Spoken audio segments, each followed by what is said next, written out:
ko fu mu toog da ngay yàq xaalisu askan wi da ngay yàq xaalisu askan wi su fekkee ne état mooy lëkkaloo ñi yëkkati na leen woo ne leen amu leen xam-xam ñu jox ma affaire suma loxo man ku ma yëkkati duñ la yëkkati parce que bu fekkee ne 2 millions mu ma yëkkatee nga def ko fii ma ñëwaat sa gannaaw nga yëkkatee ma 2 millions ci kenn muy 4 millions ñàkk xam-xam la yëkkati ma jox ma fu ma toog nga pare ci loolu muy dossier boo xam ne classé la jëm dañ koy classé mais nga yëkkati chaque jour nit ki mu ñëwaat sa gannaaw ñëwaat sa kanam gàtt xam-xam raw loolu mbir mi boo ko xoolee ba ci biir ñàkk xam-xam a ko waral ñun nag dañoo am xam-xam. ok asalaamaaleykum wa rahmatulah wa barakatuh. merci tonton vraiment wax ji rafet na leer na léegi ngir yàlla ni dañu war a dem si programme bi président Bamba ñëwal nga may ma 1 minute rek nga nuyoo 1 minute rek président Wakhinane Nimzatt 1 minute rek am di jaan 1 minute rek s'il vous plaît ngeen nuyoo bàyyi ñu programme bi. asalaamaaleykum mbokki ouvrier maa ngi leen di nuyu di leen jaajëfal.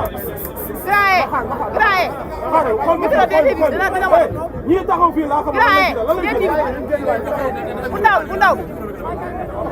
bu ndaw be déedéet bu rouge noir maa ngi leen di nuyu di leen jaajëfal ci daje bi nga xamante ni ñun ñëpp daje nañ ko fi pour l'unité de l'automobile loolu laay njëkk a saluer ma bëgg a waxtaan ak yéen tuuti waxtaan ak opinion nationale et internationale situation bii nii ku ko gis war nga xam ni am na lu xew mais lan moo xew dans le monde de l'automobile mooy une grande révolution. La révolution mooy que le déguerpissement doit être éradiqué dans le Sénégal bu ko état bi xamee ak bu ko xamul ñun on est engagé pour de bon parce que la révolution c'est un vent qui souffle de la campagne vers les grandes villes. Aujourd'hui les gens de Kambaga, les gens de l'ancienne piste, les gens de Mirba, tous les mécaniciens sont réunis ici pour dire arrêtez et stop au déguerpissement. Ñun ñëpp ñu ngi ci ay organisation. Il faut que l'État xam ni à partir d'aujourd'hui on est plus que jamais organisé dans des organisations pour pouvoir vraiment être stable dans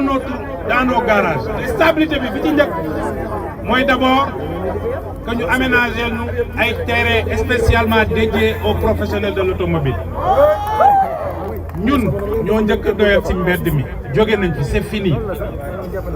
réew mi suñu réew la ñun ñoo ko moom li ñuy séddee ñi fi nekk ay étrangers di ñëw ñu leen di jox foncier di leen jox exonération ñuy liggéey pendant 2 ans pour mën a développer wu te Sénégal moo leen ko may ci ay doomam la gën a yay mooy ñun les mécaniciens.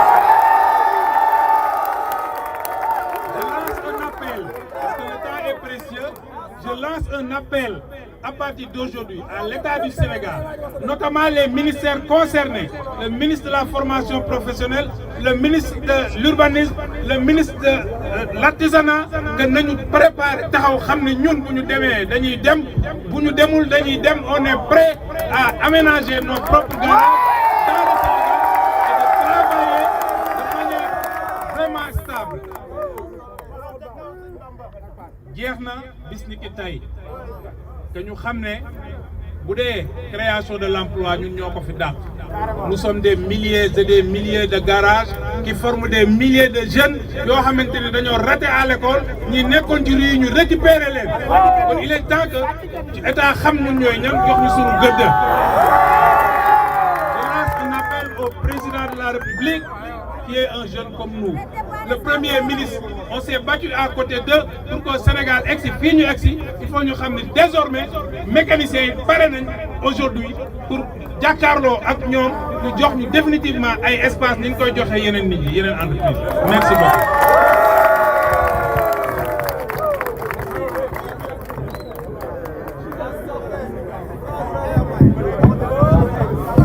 asalaamaaleykum